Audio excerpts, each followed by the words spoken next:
The Orioles made one trade on deadline day on Tuesday. That was sending Jorge Lopez to the Minnesota Twins for four pitching prospects. And coming up, we're going to talk about those four pitching prospects and who could be the guy the Orioles really targeted in that deal with Minnesota. That's all coming up on this episode of the Locked On Orioles podcast.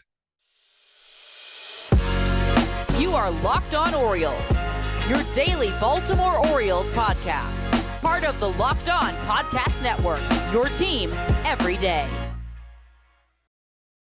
Hey there, Orioles fans. Today is Friday, August 5th, 2022, and welcome back in to the Locked On Orioles podcast, part of the Locked On Podcast Network, your team every day. As always, I'm your host, Connor Newcomb, and coming up on today's episode, we're going to start with some news and notes about Orioles draft signings, what Mike Elias has talked about this week, and preview the Orioles Pirates series at Camden Yards this weekend.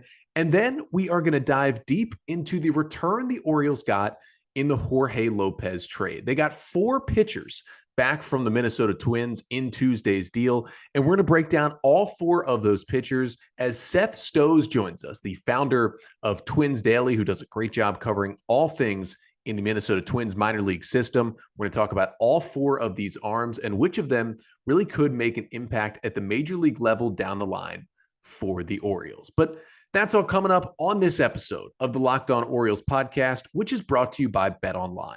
BetOnline has you covered this season with more props, odds, and lines than ever before. BetOnline, where the game starts. And before we get started, just did want to thank you for making Locked On Orioles your first podcast listen of the day. We're free and available on all podcast listening platforms. Make sure to give a 5-star rating and a review if you can, if you listen on Apple Podcasts or Spotify. And if you're watching right here on the Locked On Orioles YouTube channel, make sure to hit that red subscribe button, like and comment on the videos as well. Get in on the conversation, respond to what I'm talking about here on the podcast. It really, really helps out the pod. And even if you're just a listener, you're not a YouTube viewer, if you could head over to YouTube, just hit that red subscribe button on the Locked On Orioles page. Doesn't change your life. No annoying notifications, just helps me continue to bring you Orioles content here on the pod. But again, we thank you, the listener, for making Locked On Orioles your first listen of the day. And for your first listen today, we start with some Orioles news and notes. And now, these are things that came down earlier in the week, and we will start with the Orioles draft pick signings, because back on Monday, this kind of got lost in the trade deadline being Tuesday, and of course, with the Orioles trading Trey Mancini to the Astros on Monday, but it was the deadline Monday afternoon to sign draft picks from the 2022 class. Now, the Orioles selected 22 players in the 20-round draft back in July. Now, they ended up signing only 18 of those players. And really the big reason was because one of their higher picks, they were not able to get a deal hashed out with. So the four players they did not sign, and the reasons why go as so. First, the big one was obviously the third rounder, Nolan McLean, who was a two-way player, right-handed pitcher, and a big-time power hitter who strikes out a lot at the plate. Orioles were prepared to have him mostly be a pitcher, but let him DH in the minor leagues and see if he could, rise up the system as a two-way player. But there was some disagreements about potentially his bonus. It also, sounded like there may have been a little bit of issues, with the medical of Nolan McLean. And eventually the two sides did not come to a deal. So McLean was actually the highest pick in this year's draft that did not sign. First pick of the third round. Orioles were not able to sign him. There was one other team that did not sign their third rounder. That was the Mets this year, but the Orioles' highest selection who did not sign. So because they didn't sign him, the Orioles will get a compensation pick in the third round of next year's draft. Now, the other three guys they didn't sign, much lower in the draft. The next one was 15th rounder James Hicks, the right-handed pitcher out of South Carolina. He had actually undergone Tommy John surgery earlier this spring, pitched in only 2 games, made 2 starts for the Gamecocks back in February, left with an injury, got Tommy John. For him, it probably makes sense. It was only his first year at an SEC school after transferring in. He gets Tommy John. If he believes that he can come back and pitch at some point, kind of maybe late in the 2023 college season, if scouts can see him on a mound, probably he'll get picked higher than the 15th round and is betting on himself that if he gets healthy, he can make more money in the draft. 18th rounder Andrew Walters also was not signed by the Orioles. He was seen as one of the tougher guys to sign. And, the reason why he fell all the way to the 18th round is because I think teams thought they wouldn't be able to sign him. So the Orioles take a chance in the 18th round to, maybe see if he will sign at the last second, if they can throw enough money at him. This used to happen a lot more when the draft was 40 rounds. Teams in rounds 35 and below would basically take high school players or young college players who most knew were not going to sign with the pro team and either go to college or stay in college, but they would sign the guys just in case one of their top picks did not sign, and then they could send that money to one of those high school guys and maybe get them to go pro instead. Walters is one of those guys. He just had too high of a number for a relief pitcher. He's heading back to Miami. And then I would say the most surprising lower round pick to not sign was Alden Mathis. He was the Orioles' 19th round pick, a two-way guy, an outfielder and a left-handed pitcher out of Richmond. And it sounded like maybe the issue was the Orioles drafted Mathis as an outfielder and wanted to keep him as an outfielder, but he wanted to continue to pitch. He wanted to do both. And of course, he will be able to do that going back to Richmond for another season. So that's what he's going to do. We'll see if he can improve his draft stock next year. But, without Nolan McLean on the books, the Orioles were not able to sign him. One of the other guys they drafted as basically a backup plan, along with Andrew Walters, was Carter Young, the shortstop out of Vanderbilt, who the Orioles took in the 17th round. And he was another guy who was a former top prospect. Many thought he could be a first-round pick at the draft at some point. He was one of the top high school players in the country when he committed to Vanderbilt, had a fantastic freshman year, and then had a pretty serious shoulder injury. And once he came back from that this season, his bat was just kind of not there. The power was waning. The average went down. Not a lot of things looked good for Carter Young. So he actually decided to transfer out of Vanderbilt and had committed to LSU, which is kind of building a baseball power right now in Baton Rouge.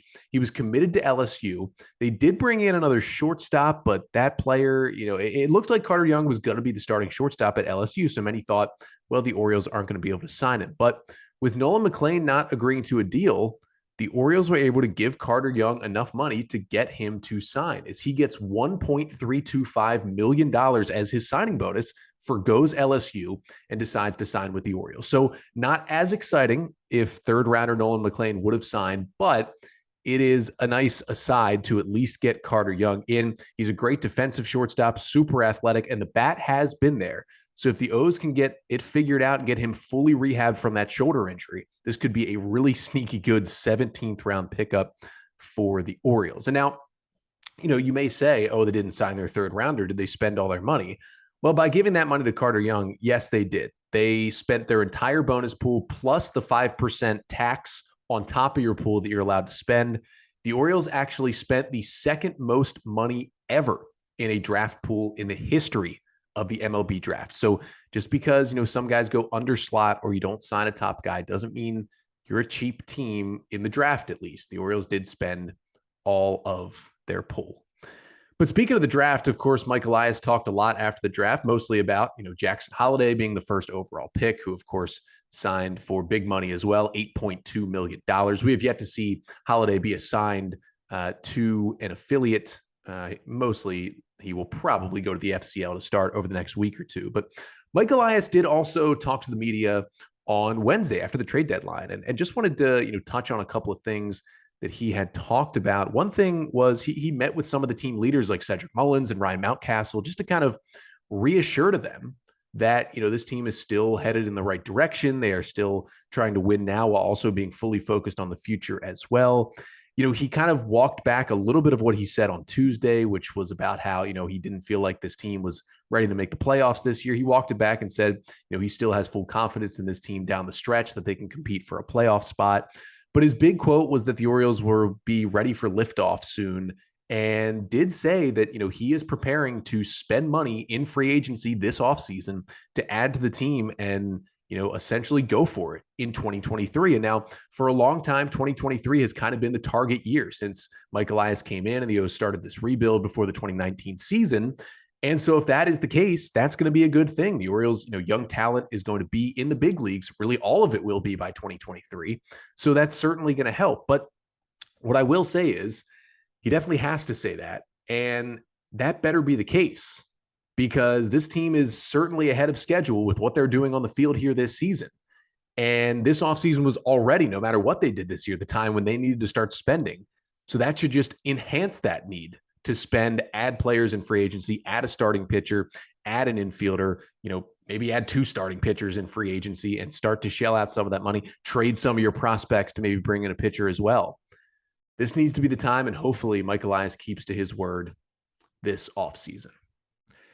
But in terms of the Orioles at the trade deadline, despite talking about how, it's ready for liftoff and they want to add to the team, they didn't do that at the deadline. Instead, they took away from the team, of course, trading Trey Mancini and trading Jorge Lopez to the Minnesota Twins on deadline day. And on yesterday's episode, we took a look at the return for Trey Mancini, the 2 right-handed pitchers the Orioles got back. Make sure to go check that out. Today, we look at the return for Jorge Lopez. The Orioles got 4 pitchers from the Minnesota Twins, and kind of an interesting bunch. 1 reliever who's already been in the big leagues, 1 pretty top-ranked starting pitcher, and 2 guys down in the FCL who could be wild cards or could be guys the Orioles really targeted in this deal. And to help us talk about all these Twins minor leaguers coming back to the Orioles, we're going to be joined once again on the podcast by Seth Stohs. He is the founder of Twins Daily, which covers all things Minnesota Twins, and Seth specifically does a fantastic job covering the Minnesota Twins minor league system incredibly closely. He's going to join us to talk about all 4 of these pitchers and how they could fit in to the Orioles plan moving forward. But first, do have to talk about BlueNile.com, because whether you're ready to pop the question or you're just celebrating a milestone moment, you can find the perfect jewelry at BlueNile.com. And the reason why this site is so great is they have simple online tools to let you choose the diamond shape, size, and clarity, as well as setting style. And the bench jewelers they have there will handcraft a perfect engagement ring. And if you have questions or you're having trouble choosing, Blue Nile has jewelry experts on hand 24/7, available via phone or chat to help you find a memorable gift at every budget. So make your moments sparkle with jewelry from BlueNile.com. And going on now is the Blue Nile Anniversary Sale. Save up to 40% on classic fine jewelry pieces and 25% on engagement ring settings. Plus, every order is insured, ships free, and arrives in discreet packaging that won't give away what's inside. Shop stress-free and find your forever piece. Go to BlueNile.com today. All right, so Seth Stohs is back on the podcast with us, the founder of Twins Daily, who covers all things Minnesota Twins, especially their farm system, which certainly took a hit on trade deadline day here in 2022 as the Twins added to their major league roster. And one of those guys was Jorge Lopez. We'll talk about that deal coming up. But first of all, Seth, thank you so much for taking some time. I know it's been a busy day, but thanks for hopping on the podcast. It's been a busy day, but it's always a fun day. It's as much as I hate to see prospects that you get to know get traded, guys with real potential, it's also fun to be on the winning side where you're a buyer too. So it's been a long day. It's been a fun day. The Twins were rather busy. Yeah, we thought over here in Baltimore, the Orioles would be some kind of buyer-seller combination. They turned out to be, I guess, sellers, but not huge sellers. Obviously, they trade Mancini and Lopez, but those are the only 2 deals they made. And obviously, we're focusing on Jorge Lopez here, who is sent to the Twins to help bolster their rotation. I mean, could potentially have the closer role there in Minnesota at some point. But 4 pitching prospects come back to the Orioles in the deal. Cade Povich, they get Yennier Canó, they get Juan Rojas, and they get Juan Nuñez. Now, I wanted to start with Canó because he is actually the only guy of the 6 players the Orioles acquired in their 2 trades who has been in the big leagues at all in his career. And I know Canó, has pitched in 10 games to some, to tough results in the big league so far, but I know he was at least a prospect before he got to the big. So I guess my first question on Canó, what went right in the big or in the minors to make him a prospect versus what went wrong in his, short stints so far in the big leagues? Well, first of all, there's a lot to like about him. The Twins signed him about 2 or 3 years ago. He had just left Cuba, a little bit before that. So he came to the Twins and was already 25. So he's already 28. And the Twins didn't push him straight to the big leagues. He worked his way up. And really last year at AA Wichita, he took off. He and Giovanni Moran, who's with the Twins now too, really dominated late in the games at AA, strikeouts, didn't walk too many. He moved up to St. Paul about midway through the season last year, AAA, and really was even better. He's able to pitch, say, 1 or 2 innings. I know he's done 3 a few times, but that's really stretching it for anyone. He's got a nice mix of pitches. I mean, for those old enough to remember El Duque, Orlando Hernandez with the Yankees during their good years, he can throw the kitchen sink at you, but he can also hit 97 to 98 miles per hour. He's got a good slider. He's got a really good changeup at times. But then he finally got this opportunity with the Twins, and he's struggled with his control a little bit. Some of that may be nerves, some of it just, smaller strike zone, or batters don't swing it as much. But his stuff is still good. He just needs to kind of relax, get a few games under his belt, maybe be in a less stressful environment. The Twins are in a pennant race right now, and I don't know if the Orioles are any less in a pennant race. They have about the same record as the Twins, but they're obviously a little bit further behind the Yankees. But I think he's the kind of guy that I would guess they'll start him at AAA, but he should get some time, and he's a guy that hopefully will get plenty of opportunities, because I do think he's the kind of guy that could spend 4 or 5 years in the big leagues. Yeah, and it was interesting to see, because it was 6 walks in 24 innings in AAA this year, and then 11 walks in 14 innings in the big league. So I'm sure there's a little bit of nerves, and he's a different kind of prospect. As you said, coming over at 25, debuting at 28 is a good amount older than a lot of guys when they get to the big leagues. But I did want to ask, before we move on to Povich, I noticed just watching the highlights, it's an interesting delivery. I mean, it's 3/4 to maybe below, and I was wondering, what kind of deception that can add, because I know he's a sinker ball guy and is a ground ball guy, but you would think maybe on that slider that can add to some strikeouts as well. He should be able to miss bats. Now, will he do that right away in the big leagues? Obviously not. But he's got that kind of stuff.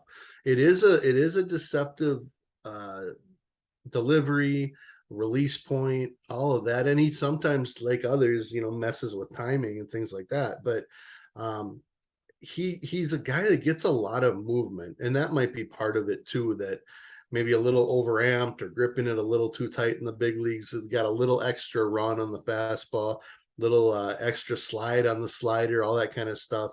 That could create some of the walks, but it also it gives you a sense of how good the stuff can be when he gets it on point and on the corners and things like that. He's also, I talked to their AA manager last year. He's a guy that when he was in Cuba, he told the AA manager, Ramon Borrego of the Twins, when he was in Cuba, he would come in and get a save one night, and then he would start the next game and pitch 7 innings.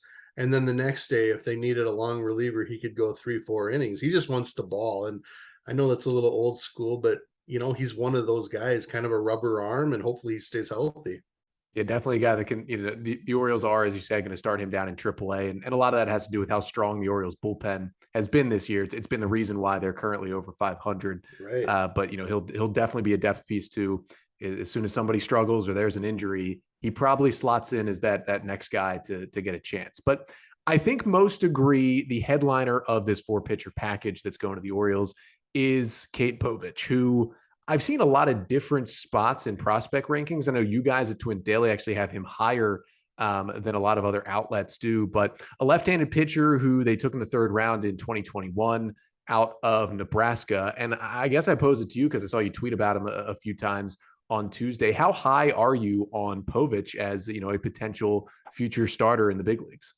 Maybe a little too high. I don't know. It's the thing is after last season, first of all, after he was drafted, there were reports, or he pitched a little bit, a couple innings in the FCL, a couple innings in low A ball, and he was throwing 97 all of a sudden, when the reports earlier were that he topped out at 92. He's got a good slider, good changeup, good fastball, generally throw strikes. And he's, even this year at high A all year, he's shown the ability to miss bats. He's had a few clunkers, which is why his ERA is maybe a little bit higher. I guess I would attribute that to a longer season at a level where they pushed him this year. And I think that's more of a testament to him. But, the reports came out end of last year. He was hitting 97, 98 with a slider, left-handed. I've had him in my top 10 all season. At Twins Daily, we update our rankings the first of every month, although now we're waiting until after the trade deadline calms down to reassess. But he was number 10 in July, and I'm guessing he would have gone up a couple more spots with us. You're right. He's the headliner. He's going to be, I think, pending health and all those other things you worry about with any pitcher. He's got the kind of stuff that I think can make him, I've heard a 4-5 starter. I mean, I think sometimes that's, the conservative approach. I mean, if that stuff continues to play as it has, and he makes genuine progress at each level, I mean, I think he can be a solid 2-3, which, man, any rotation would be happy to add.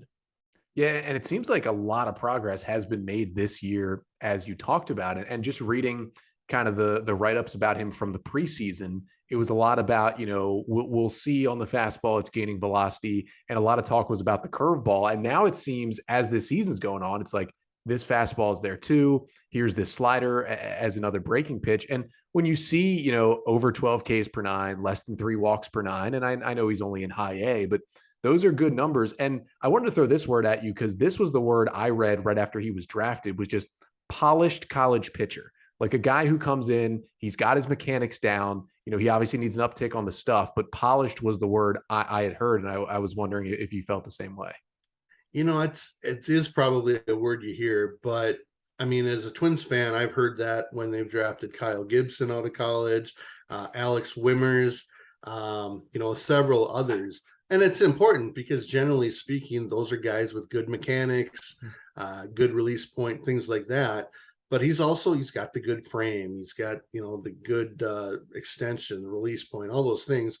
And again, the Twins have done a great job the last few years with their new pitcher development plans and such in the minors, where they've been able to add velocity to guys pretty quickly. So, I know the Twins and Orioles see each other quite a bit during spring training. So there's probably a lot of guys that, have seen him, coaches with the O's and things like that. So, I mean, I do think he's the kind of guy that could move quick. I say that because, starting him in high A was pushing him a little bit. He's not like he was a, top 10 pick, or something like that, like Jack Leiter, so to speak. But no, I think he's got a chance to advance. Yeah, and he's only still 22 years old, and so the Orioles, I'm sure, will put him into high A, and with a goal of maybe getting him to Double A by the end of the season. And if he doesn't, because he's still only 22 years old. But so we'll get back to our conversation with Seth Stohs of TwinsDaily.com in just a second, talking about the 4 pitching prospects the Orioles received in the trade for Jorge Lopez. But first, got to tell you about betonline.net, the fastest and easiest way to check in on all your betting needs. Find your favorite sports and events at the #1 online source for odds, lines, and games. You can find news on every league, including, of course, Major League Baseball, but also we got the NFL season coming up, college football, and then right around the corner from that, the NBA and the NHL. And there's always combat sports, esports, and golf every weekend that you can check on at BetOnline, which continues to be the top online resource for all your sports wagering info. From live in-game betting, scores, and podcasts, they have you covered. So head to BetOnline today or use your mobile device to learn more about the action happening today at BetOnline, where the game starts. The last 2 pieces in this deal, just wanted to mention them quickly. A left-hander in Juan Rojas, an 18-year-old out of the Florida Complex League, and then a 21-year-old right-hander in Juan Nuñez, also out of the Florida Complex League. And I know there's not nearly as much information on these guys, not as much video. You don't get to watch them on MILB TV. But for Nuñez, it's, 47 Ks in 29 innings, which is a good number. I just wanted to, you may not have any extra information on a guy like Rojas, but the numbers of 38 strikeouts to 4 walks and 89% strikes in 30 innings for an 18-year-old. I mean, no one really knows because he's 18, but you don't really see numbers like that, especially from guys that young who are just kind of figuring it out. His first time pitching, in the U.S., basically. Yeah, I mean, he spent a little time in the Dominican Summer League last year, as did Nuñez. When people ask me how to kind of rank guys from the Dominican Summer League, and even to some extent guys in the Florida Complex League, I mean, so much of it comes to age related to level of competition. So Rojas putting up, as you said, 38 strikeouts to 4 walks. You mentioned the 89% strike rate, which is crazy. Doing that as an 18-year-old is immensely impressive. So I think that's the guy that probably on this list of 4 pitchers, to me, he's the number 2 prospect in the group, probably. And I don't know a ton about him, what he throws.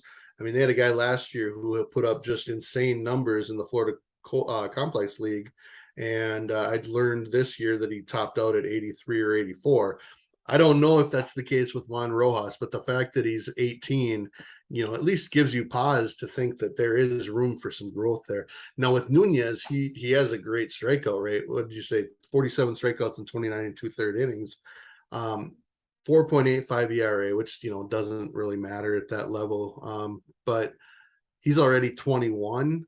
But again, sometimes teams or organizations just simply look at certain things, and 47 to 10 on a strikeout rate is pretty good. So, I mean, I think there's at least something to build on there, that they'll get them with their coaches and see what they can do and just see what happens. It's the lottery ticket. Yeah, exactly. And they got 4 prospects for a guy that was really bad in the major leagues from 2015 to 2021 and has just had a good half a season or 2/3 of a season so far. I think the Orioles should be thrilled, or the Orioles fans should be thrilled with this type of return. That said, I know he's got years of service time remaining, which if he pitches like he has this year, that's great. If he pitches like he has previous to this year, that sounds more like a threat. Yeah, I mean, for Lopez, the one difference is he had been a starter for 6 years. This is his first time in the bullpen, and obviously it's amped up his stuff. It's taken his sinker from 95 to 99, moving to the bullpen.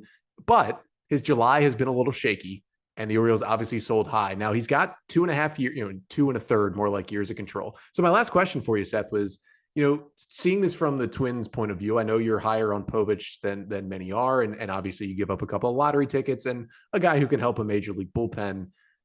Where do you see this trade? Do you think they overpaid for a guy like Jorge Lopez, or does it kind of depend a lot on if he keeps up this rate as a top end closer for the next 2 years, or, if he just turns into kind of a solid reliever for the next 2 years? Yeah, it's one of those things where even as a prospect guy, I fully acknowledge that prospects are prospects because they haven't done anything yet. And some have told me that. So, there's time to get there. The whole there's no such thing as a pitching prospect thing.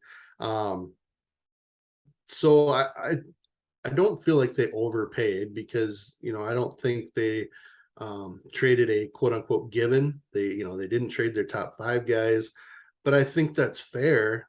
As an Oriole, from the Oriole perspective, in my mind, to get a guy that they took a flyer on and turned into an all-star this year, if you can take a flyer on 4 guys, and I think just based on our conversation, one of them's kind of a solid reliever already, potentially, and 2 of them have some serious potential, and then the 4th one's just a flyer.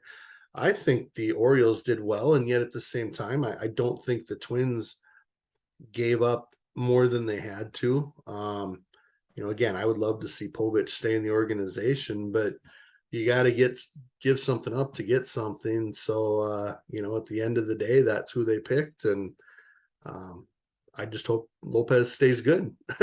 Yeah, Twins fans certainly hope that. And Orioles fans, he's been such a great story for them. Obviously wish him the best in Minnesota and hope he can pitch in some big innings in the postseason this year. But Seth, thank you so much for joining us. You can find all of Seth's work over at Twins Daily, at Seth Tweets on Twitter. And I'm sure it's been a busy day for you, which means I'm sure there's a whole lot of content for people to check out over at Twins Daily after, I got to give credit to the Twins. A very busy day to up their postseason chances this year. But thanks again, Seth, for joining us. I really appreciate it. And again, I hope Cade Povich becomes the next Tyler Wells that Twins fans think about, having lost a couple of years earlier. So appreciate you having me on and look forward to talking to you again. And hopefully things go well for both organizations.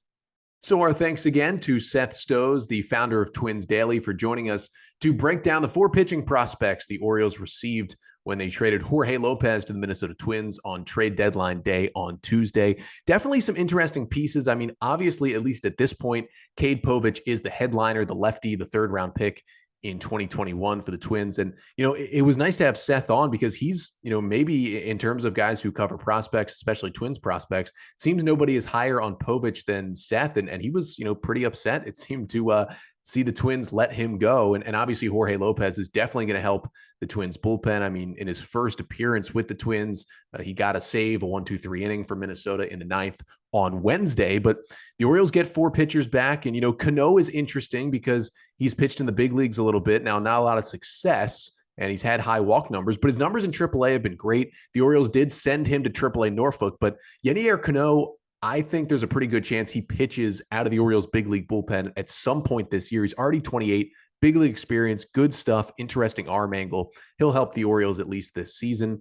And then the 2 guys in the FCL actually both made their debuts in the FCL on Thursday, both with scoreless appearances. Actually, Nuñez struck out 5 in 3 scoreless innings, and Rojas went an inning and a third scoreless as well down at the FCL, where he had a couple guys like Dylan Beavers and Maxwell Costas and others have their debuts, their pro debuts in the FCL on Thursday. But, we will see. Obviously, the Orioles will miss their closer. Looks like Felix Bautista will move into that role, but we'll keep our eye on these pitching prospects they got back to see if they can help the Orioles down the line. But we thank you for watching and listening along all week to our trade deadline content. We'll continue to talk about things pertaining to the trade deadline, but that was obviously the big episode this week, breaking down the 2 trades and the 2 big returns in terms of prospects as well. And well, during all that, the Orioles, of course, swept the Rangers and have gotten themselves closer and closer to the wild card. And they finish out this stretch against bad teams here this weekend as the Pittsburgh Pirates come into town for a 3-game series at Oriole Park at Camden Yards, Friday through Sunday. Of course, it's the Oriole Park 30th anniversary celebration on Saturday night. I'll be in the ballpark tonight for the Cedric Mullins bobblehead. Hopefully the weather holds up.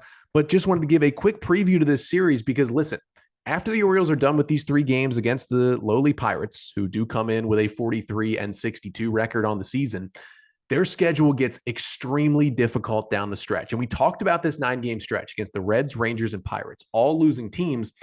Felt like the O's needed to go at the very least 6-3 and probably 7-2 to set themselves up okay for the tough end of the schedule. Well, right now they're 4-2 through the first 6 games. So you would really like to see the Orioles sweep the Pirates this weekend, get to 57-51, and then you start taking on the behemoths. You got the Yankees a lot. You got the Red Sox a lot. You got the Blue Jays a lot down the stretch. Still got the Rays, 7 against the Astros.